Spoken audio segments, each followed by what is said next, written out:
మంత్రి నిమ్మల రామానాయుడిని మర్యాదపూర్వకంగా కలిసిన శాసనసభ్యులు శ్రీరామ్ రాజగోపాల్ తాతయ్య.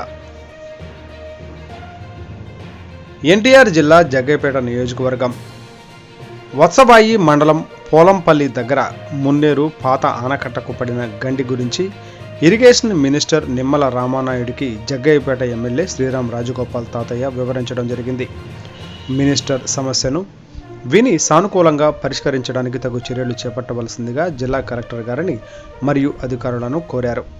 ఈ కార్యక్రమంలో irrigation EE Gangaiah, irrigation DE Ramakrishna, నాయకులు వేగినేటి గోపాలకృష్ణ, యార్లగడ్డ విశ్వనాథం, పొన్నం బాలాజీ, చెల్లా తులసీరావు, నేలవెల్లి సిద్ధార్థ, మువ్వా చంద్రమౌళి తదితరులు ఈ కార్యక్రమంలో ఉన్నారు.